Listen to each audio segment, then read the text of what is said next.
નમસ્કાર વિદ્યાર્થી મિત્રો, first year BSc chemistry first યરમાં મિત્રો તમે સેમિસ્ટર 2માં કેમેસ્ટ્રી સબ્જેક્ટ ભણી રહ્યા છો કે જેનો સબ્જેક્ટ કોડ CCCH201 છે. મિત્રો, આપણે કેમેસ્ટ્રી તમારું કોર કમ્પલસરી પેપર જેમાં કુલ 4 યુનિટનો સમાવેશ થયેલો છે.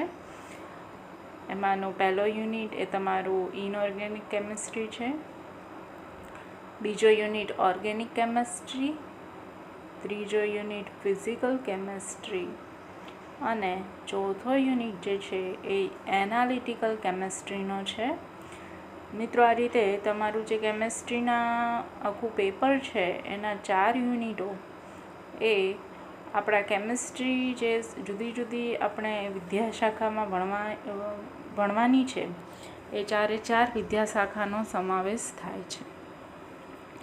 હવે મિત્રો, આપણે તમારો જે યુનિટ નંબર 2, આ યુનિટ નંબર 2 જે છે એ ઓર્ગેનિક કેમેસ્ટ્રીનો છે, તમને બધાને ખ્યાલ છે.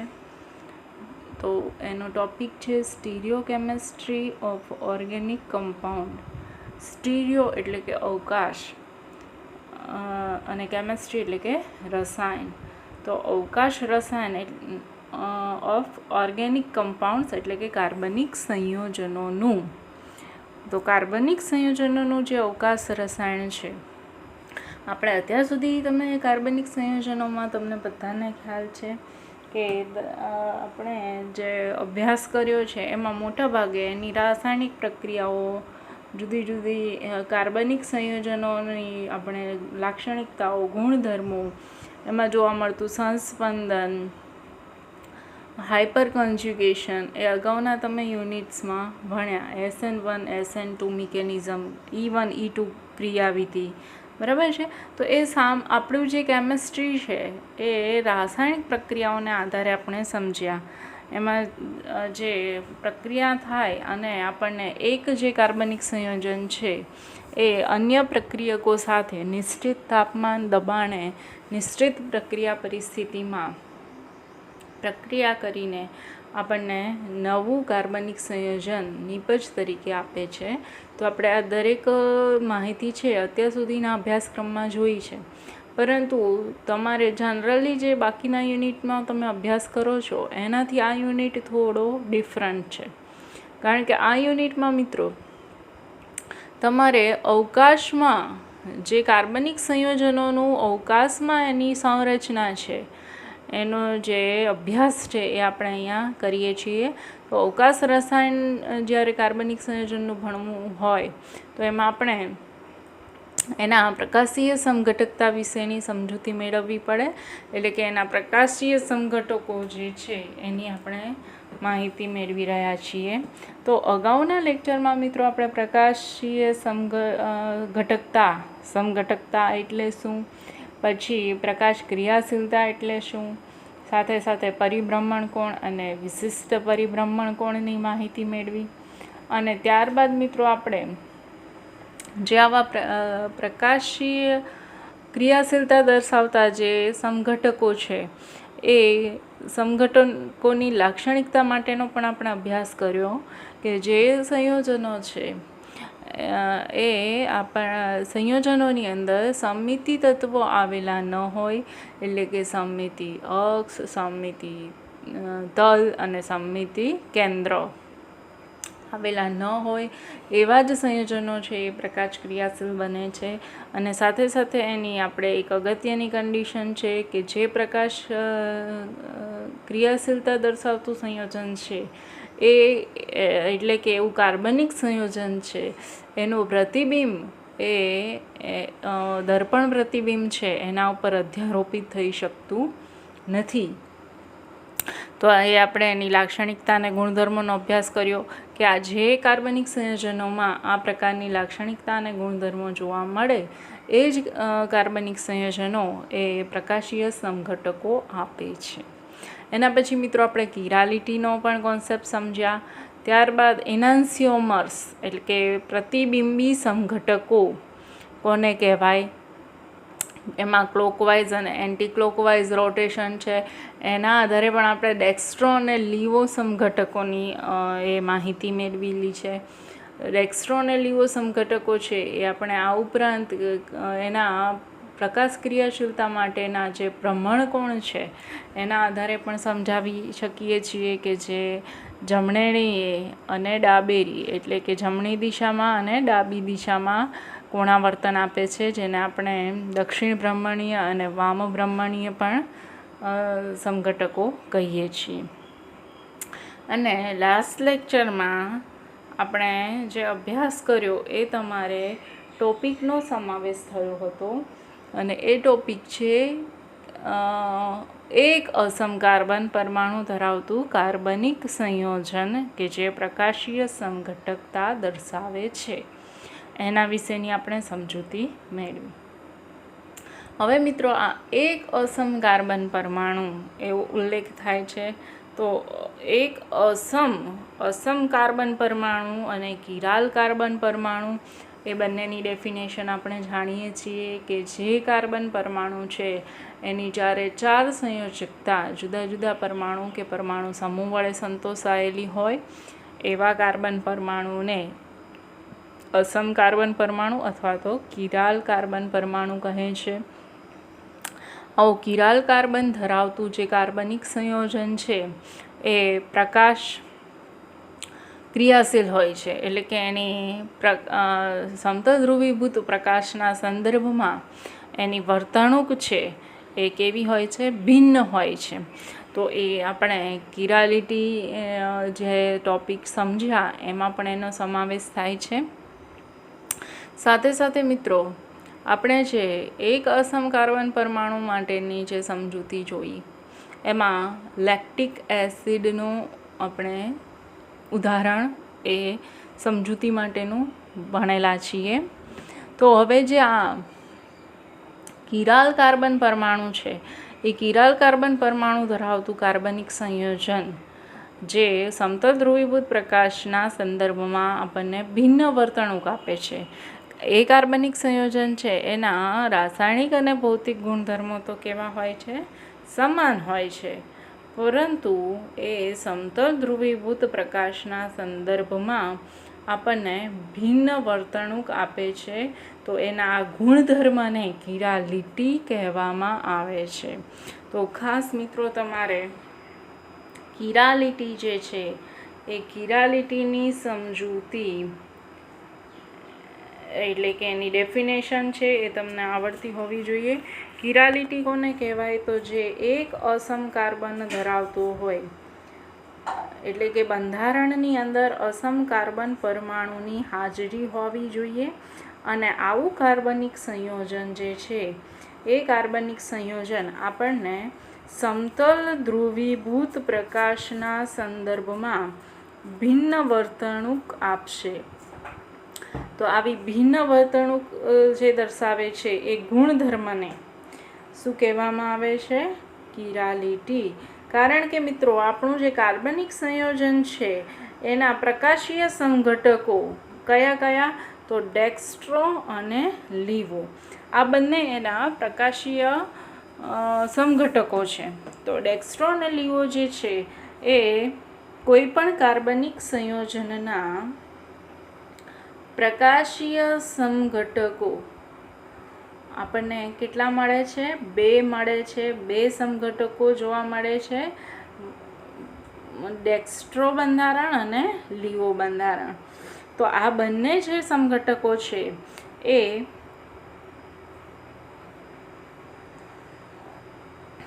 રાસાયણિક ગુણધર્મો અને ભૌતિક ગુણધર્મો બંનેના કેવા હોય? સમાન હોય.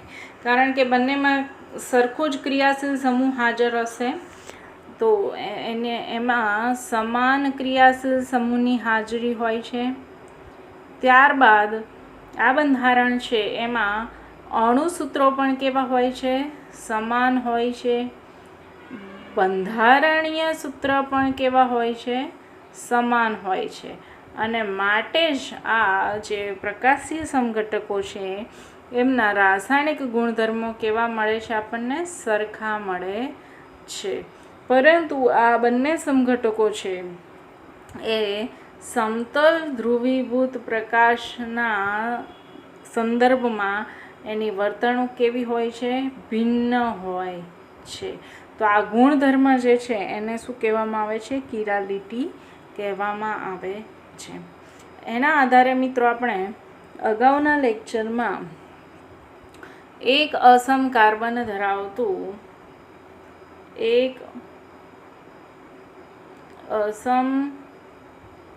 કાર્બન પરમાણુ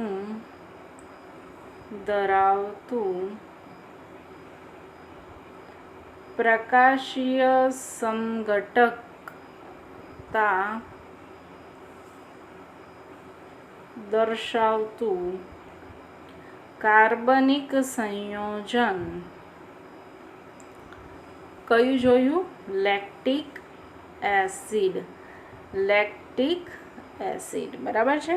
તો મિત્રો આ લેક્ટિક એસિડ જે છે એ તમને બધાને ખ્યાલ છે કે લેક્ટિક એસિડ આપણને બે સમઘટકો આપશે, ડી અને એલ. કેટલા સમઘટકો આપશે? ડી અને એલ, બે સમઘટકો. તો આપણે અહીંયા ડી સમઘટક અને એલ સમઘટક જોઈએ. તમને બધાને આવડે જ છે. COOH, CCH3, COH, CH3 અને H. બરાબર. આ કયું સમઘટક કહેવાય? ડી. તો આપણે એલ સમઘટક દર્શાવીએ. COOH ક્રિયાશીલ સમૂહ, OH અને H CH3. બંને સમઘટકમાં આપણે જોઈ શકીએ છીએ કે બંને સમઘટકની અંદર માત્ર OH સમૂહનું સ્થાન છે એ આ ઊભી અક્ષના સંદર્ભમાં OH સમૂહનું સ્થાન બદલાય છે. અહીંયા જમણી બાજુએ જોવા મળે છે માટે આ બંધારણ ડેક્સ્ટ્રો કહેવાય. અહીંયા ડાબી બાજુએ જોવા મળે છે OH સમૂહ માટે આ બંધારણ કયું બન્યું? લીઓ બંધારણ બન્યું. હવે મિત્રો અહીંયા ડેક્સ્ટ્રો અને લીઓ જે બંધારણ છે એમાં તમે જોઈ શકો છો કે બંને બંધારણોની અંદર આપણને સમાન ક્રિયાશીલ સમૂહો જોવા મળે છે. કયું છે? Carboxylic acid. માટે એની રાસાયણિક પ્રક્રિયાઓ કેવી હશે? સમાન હશે. સાથે સાથે તમે એના અણુસૂત્ર અને બંધારણીય સૂત્ર જુઓ તો એ પણ સમાન છે. એમાં કોઈ શાખા, વિશેષ શાખા કે કોઈ સરળ શૃંખલા એવું નથી. બંનેના બંધારણીય સૂત્રો કેવા છે? સમાન છે. અને એમના અણુસૂત્ર છે તો એ પણ સમાન છે. ડી બંધારણમાં કાર્બનની સંખ્યા કેટલી છે? 4. 3 ને 1 4. હાઇડ્રોજન પરમાણુની સંખ્યા કેટલી છે? તો 3 4 5 અને 6. હાઇડ્રોજન પરમાણુની સંખ્યા 6 છે અને ઓક્સિજન પરમાણુની સંખ્યા 2 છે. સેમ આપણને સમાન અણુસૂત્ર શેમાં જોવા મળે છે? એલ લેક્ટિક એસિડમાં. કાર્બન પરમાણુની સંખ્યા કેટલી છે? 3 છે. હાઇડ્રોજન પરમાણુની સંખ્યા 3 4 5 અને 6 છે. ઓક્સિજન પરમાણુની સંખ્યા 2 છે. તો આ રીતે મિત્રો લેક્ટિક એસિડ જે છે એના રાસાયણિક ગુણધર્મો અને ભૌતિક ગુણધર્મો. ભૌતિક ગુણધર્મોમાં કોનો સમાવેશ થાય? તો એના ઉત્કલન બિંદુ, ગલન બિંદુ અથવા તો એને વાસ એ સમાવેશ થાય છે. તો ભૌતિક ગુણધર્મો પણ બંનેના સમાન છે અને રાસાયણિક ગુણધર્મો પણ બંનેના સમાન જોવા મળે છે. પરંતુ બંને સમતલ ધ્રુવીભૂત પ્રકાશના સંદર્ભમાં આપણને જુદી જુદી વર્તણૂક આપે છે. કારણ કે જ્યારે અવકાશમાં એનું સ્થાન જે છે એ OH સમૂહનું સ્થાન એ જ્યારે ડી લેક્ટિક એસિડ હોય તો એ કઈ દિશામાં હોય? કઈ બાજુએ હોય? જમણી બાજુએ. અને સમતલ ધ્રુવીભૂત પ્રકાશના તલનું કોણાવર્તન જમણી દિશામાં કરે છે. અને એ જ રીતે એલ લેક્ટિક એસિડ છે એ સમતલ ધ્રુવીભૂત પ્રકાશના તલનું કોણાવર્તન ડાબી બાજુએ કરે છે. તો આ રીતે એ બંને લેક્ટિક એસિડના પ્રકાશીય સમઘટકો ડી અને એલ એ બંને આપણને માત્ર સમતલ ધ્રુવીભૂત પ્રકાશના સંદર્ભમાં ભિન્ન વર્તણૂક આપે છે, માટે એ પ્રકાશ ક્રિયાશીલ છે એવું કહી શકાય. અને સાથે સાથે મિત્રો આપણે D lactic acid, L lactic acid અને DL એટલે કે રેસેમિક મિશ્રણ એનો પણ અભ્યાસ કર્યો. ડી લેક્ટિક એસિડ જેને આપણે પ્લસ સિમ્બોલથી દર્શાવીશું, એલ લેક્ટિક એસિડ જેને આપણે માઇનસ સિમ્બોલથી દર્શાવીશું, અને DL જે છે એને કોઈ સિમ્બોલ હોતો નથી. તો ડી લેક્ટિક એસિડ છે એ સમતલ ધ્રુવીભૂત પ્રકાશના તલનું કઈ દિશામાં કોણાવર્તન કરે છે? જમણી દિશામાં. એલ લેક્ટિક છે એ ડાબી દિશામાં. જ્યારે રેસેમિક મિશ્રણમાં ડી અને એલ બંને પ્રકાશીય સમઘટકોનું 50% એટલે કે સરખા જથ્થામાં મિશ્રણ લેવામાં આવે છે કે જે સમતલ ધ્રુવીભૂત પ્રકાશના સંદર્ભમાં નિષ્ક્રિય છે, એટલે કે એના સંદર્ભમાં કોઈ પણ પ્રકારનું એ કોણાવર્તન આપતું નથી, માટે રેસેમિક મિશ્રણ બને છે. આ ઉપરાંત મિત્રો આપણે એના માટે વિવિધ ઉદાહરણો જોયેલા, જેમાં આપણે સમાવેશ કરેલો હતો ગ્લિસરાલ્ડિહાઇડનું.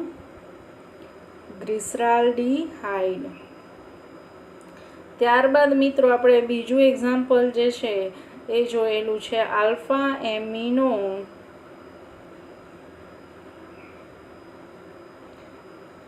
પ્રોપિયોનિક એસિડ.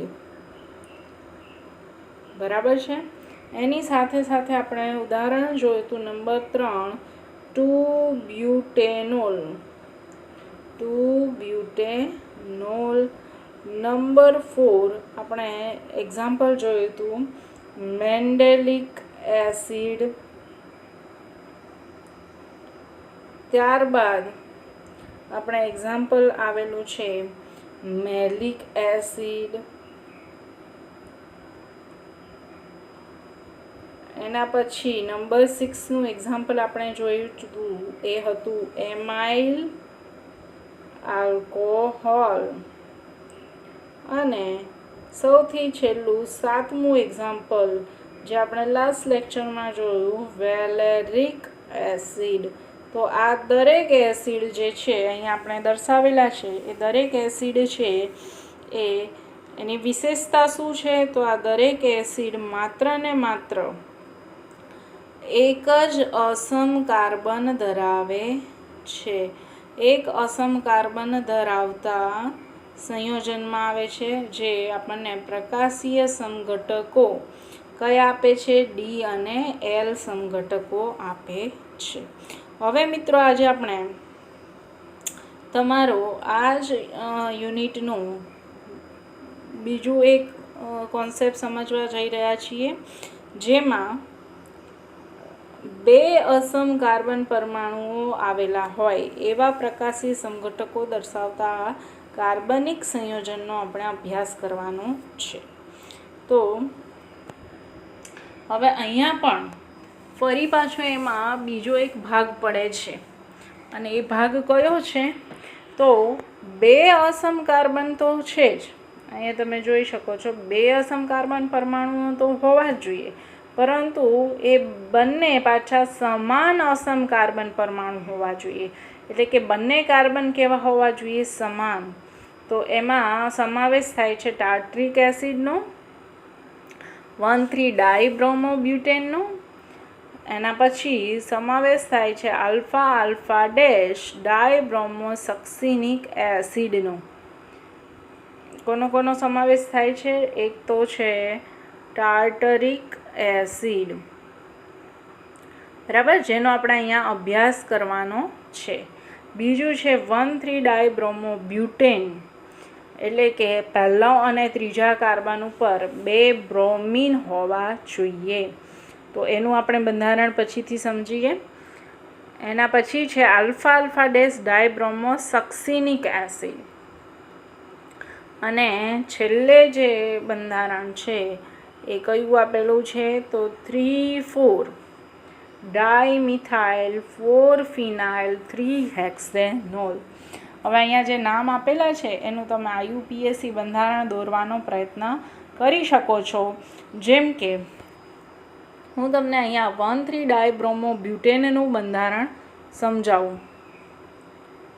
આપણે ટાર્ટ્રિક એસિડની સાથે બીજું કયું બંધારણ આપેલું છે? 1,3-ડાયબ્રોમોબ્યુટેન. બરાબર છે. તો આપણે હવે ડી અને એલના સંદર્ભમાં દર્શાવવાનું છે. માટે આપણે એના જે સમઘટકો છે એને દર્શાવવા માટે આ બંધારણ દોરીએ. તો બ્યુટેન છે એટલે કુલ કાર્બનની સંખ્યા કેટલી આવશે? બ્યુટેનમાં કાર્બન સંખ્યા બરાબર કેટલી થાય? તો 4. માટે આપણે 4 કાર્બનને આ રીતે સરળ શૃંખલામાં દર્શાવી દઈએ. બરાબર. હવે એમાં શું કીધું છે? 1,3-ડાયબ્રોમો. એટલે અહીંયા તમે કાર્બનને નંબર આપો તો 1, 2, 3 અને 4. કુલ કાર્બન થયા 4. હવે એમાં આપણે કાર્બન નંબર 1 ત્યાં બ્રોમિન દર્શાવવાનો છે અને કાર્બન નંબર 3 પર પણ બ્રોમિન દર્શાવવાનો છે. અને બાકીના જે હવે વેલેન્સી છે ત્યાં બધી જ જગ્યાએ આપણે શું દર્શાવીશું? હાઇડ્રોજન દર્શાવીશું. તો હવે અહીંયા કાર્બનની કુલ સંયોજકતા કેટલી છે? 4.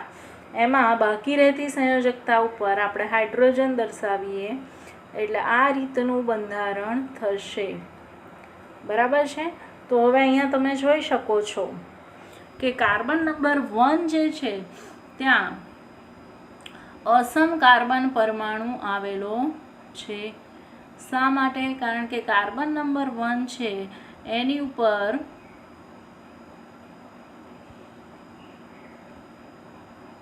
બ્રોમિન જોડાયેલો છે. કાર્બન નંબર 3 પર પણ બ્રોમિન જોડાયેલો છે.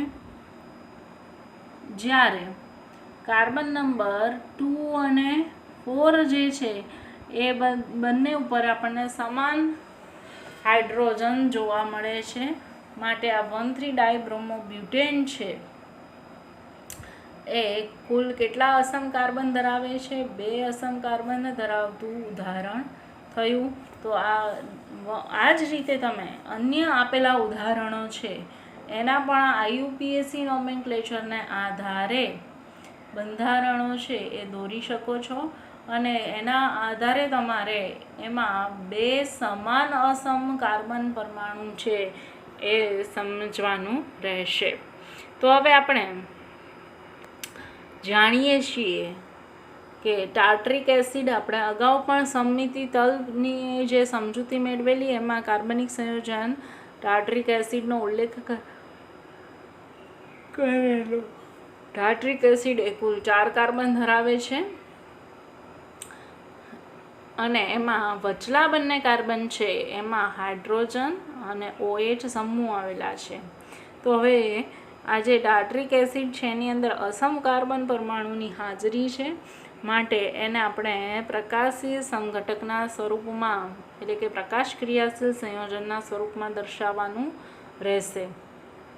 તો હવે આ જે આપણે સ્ટેન્ડિંગ લાઇનમાં જે અત્યાર સુધી આપણે બંધારણો દર્શાવતા આવ્યા છીએ એની સમજૂતી પણ અહીંયા આપેલી છે કે કોઈ પણ પ્રકાશ ક્રિયાશીલ સંયોજનના પ્રકાશીય સંઘટકોની સંખ્યા જ્યારે આપણે નક્કી કરવી હોય તો એના માટે સામાન્ય સૂત્ર 2n છે. કયું સૂત્ર છે? 2n. જેના આધારે આપણે એમાં હાજર અસમ કાર્બનની સંખ્યા નક્કી કરી શકીએ. હવે આ જે 2n વાળું જે સૂત્ર છે એને વોન્ટ ઓફ સૂત્ર તરીકે અથવા તો વોન્ટ ઓફ નિયમ તરીકે ઓળખવામાં આવે છે. તો 2 તો તમને ખ્યાલ આવે પણ જે આ એની ઉપર રહેલો n જે છે એ શું સૂચવે છે? તો n સૂચવે છે કે n એ અણુમાં હાજર રહેલા વિભિન્ન અસમ કાર્બન પરમાણુની સંખ્યા દર્શાવે છે. જો અણુમાં 2 અસમ કાર્બન પરમાણુ હાજર હોય તો પ્રકાશી સમઘટકની સંખ્યા કેટલી થાય? તો 2 હાજર હોય એટલે n ઇઝ ઇક્વલ ટુ આપણે શું મૂકીએ? 2. તો 2^2 ઇઝ ઇક્વલ ટુ કેટલા થશે? 4 થશે.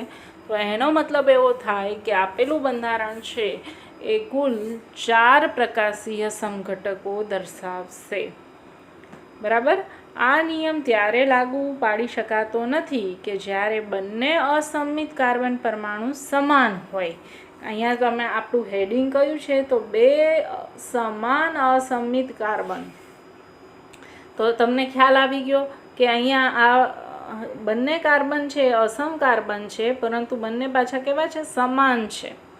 હવે આપણે જ્યારે 2 અસમાન અસમિત કાર્બન આવશે ત્યારે તમને આ જે ડિફરન્સ છે એ વધારે સારી રીતે સમજણમાં આવશે. તો 2 સમાન કોને કહેવાય? તો બંને જે અસમ કાર્બન છે એના ઉપર સમાન ક્રિયાશીલ સમૂહ કે પરમાણુ આવેલા હોય, માટે એને આપણે બંને સમાન અસમ કાર્બન કહીએ. પરંતુ જ્યારે 2 અસમાન અસમ કાર્બનને આપણે સમજીશું તો ત્યારે એ બંને જે અસમ કાર્બન છે એના ઉપર આપણને ભિન્ન પરમાણુ કે પરમાણુ સમૂહો જોવા મળશે. તો એ કોન્સેપ્ટના આધારે આપણે સમજવાનું છે. તો જે આપણે 2n વાળું સૂત્ર છે, કયું? તો પ્રકાશીય સમઘટકોની સંખ્યા નક્કી કરવા માટે પ્રકાશીય સમઘટકોની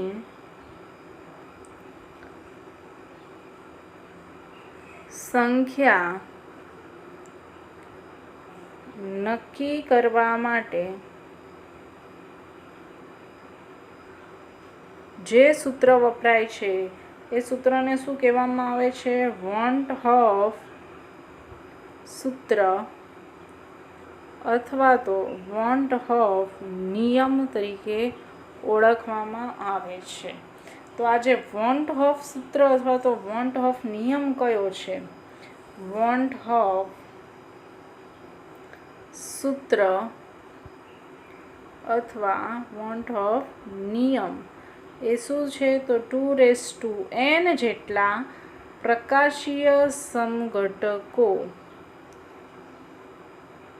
મળે જ્યાં n ઇઝ ઇક્વલ અસમાન અસમ કાર્બનની સંખ્યા. ધારો કે અસમાન અસમ કાર્બનની સંખ્યા જો 2 હોય તો 2^2 પ્રમાણે 4 આપણને એના પ્રકાશીય સમઘટકો મળે.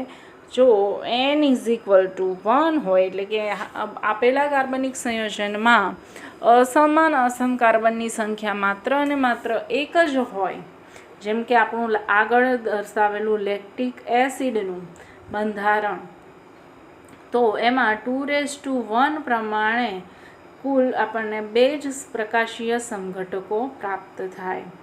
તો આ રીતે મિત્રો આપણું જે વોન્ટ હોફ જે સૂત્ર છે એ કોને લાગુ પાડી શકાતું નથી? તો સમાન અસમિત કાર્બન પરમાણુઓ છે એને વોન્ટ હોફ સૂત્ર લાગુ પાડી શકાતું નથી. એના માટે આપણે આ રીતે પ્રકાશીય સમઘટકોની સંખ્યા છે એ શોધી શકતા નથી. તો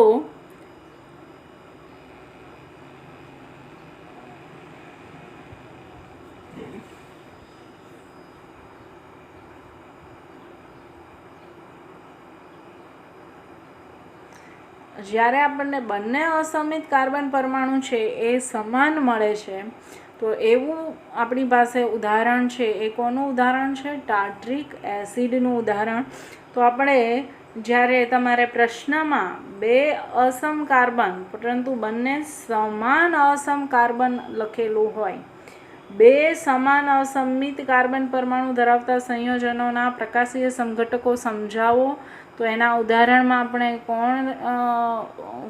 મુખ્ય આપણું મેઇન ઉદાહરણ કયું છે? ટાર્ટ્રિક એસિડનું. તો આ જે ટાર્ટ્રિક એસિડનું ઉદાહરણ છે એના દ્વારા આપણે 2 સમાન અસમિત કાર્બન પરમાણુ ધરાવતા સંયોજનો છે એના પ્રકાશીય સમઘટકો સમજાવી શકીએ. હવે તમે ટાર્ટ્રિક એસિડનું જે બંધારણ છે એ તો જાણો જ છો કે